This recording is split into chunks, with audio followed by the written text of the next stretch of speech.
নমস্কার বন্ধুরা, পৌশালী রান্নাঘরে সবাইকে স্বাগত। আমার আজকের রেসিপি সোয়াবিন আলু চিংড়ির ডালনা। সোয়াবিন আলু চিংড়ির ডালনাটা চলো দেখাই তোমাদের কীভাবে করছি। দেখো, আলু সোয়াবিনটা আমি ভেজে রেখেছি। আর সবার প্রথমে কড়াইতে দেব, তেল দিয়ে দিয়েছি। তেলটা আমার গরম হয়ে গেছে। এবার দিচ্ছি 3টে এলাচ, একটুখানি জয়িত্রী, একটা তেজপাতা ফোড়ন।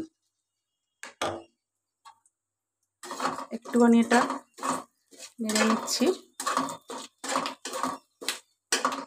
এবার দেব এতে পেঁয়াজ কুচিয়ে রেখেছি, সেই পেঁয়াজগুলো দিয়ে দেবো।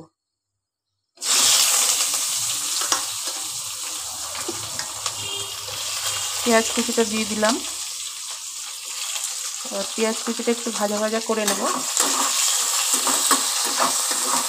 অনেকক্ষণ ভেজে নেব পেঁয়াজটা। আর এতে দেখো মশলাতে কি কি দিচ্ছি। রসুন গ্রেট করে রেখেছি, আদা গ্রেট করে রেখেছি, ক্যাপসিকামও গ্রেট করে রেখেছি। এদিকে কাঁচা লঙ্কা পেস্ট আর এদিকে টমেটো পেস্ট করা আছে অল্প।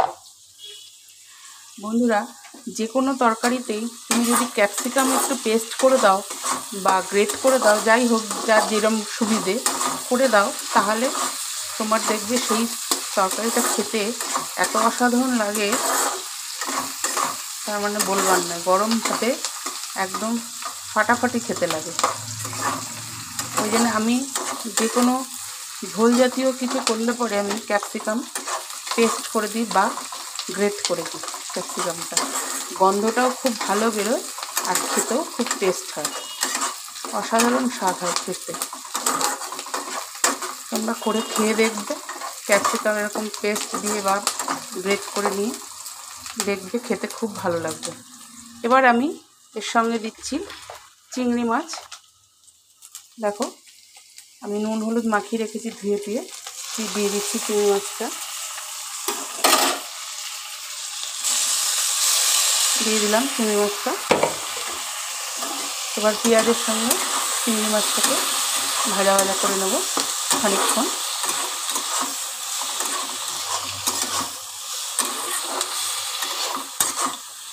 নাড়াচাড়া করে ভেজে নেব। চিংড়ি মাছটা আমার ভাজা হয়ে গেছে। এবার আমি এক এক করে সব মশলাগুলো দিয়ে দিচ্ছি। রসুন গ্রেট করে রাখা রসুনটা দিয়ে দিলাম, আদা গ্রেট করা আদাটাও দিয়ে দিচ্ছি, ক্যাপসিকাম গ্রেট করা সেটাও দিয়ে দিচ্ছি, সব দিয়ে দিলাম। এবার দিচ্ছি কাঁচা লঙ্কা পেস্ট। দেখো, কাঁচা লঙ্কা পেস্ট দিয়ে দিলাম।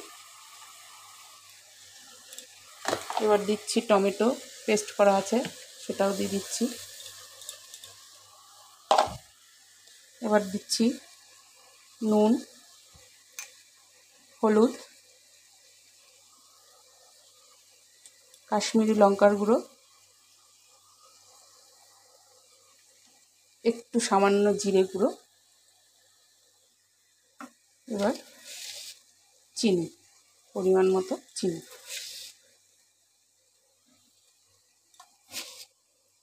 এবার সব মশলা দিয়ে, মাছ দিয়ে, পেঁয়াজ দিয়ে আমি ভালো করে একটু কষিয়ে নিচ্ছি। তারপরে আমি আলু সোয়াবিনটা দিয়ে দেবো এর মধ্যে, খানিকক্ষণ কষিয়ে নিই। এবার দেখো বন্ধুরা, আমার পেঁয়াজের সঙ্গে চিংড়ি মাছ দিয়ে মশলা দিয়ে সব দিয়ে কষানো হয়ে গেছে। এবার আমি সোয়াবিন আলুটা দিয়ে দিচ্ছি, ভেজে রেখেছি যেটা, দিয়ে দিলাম সোয়াবিন আলুটা।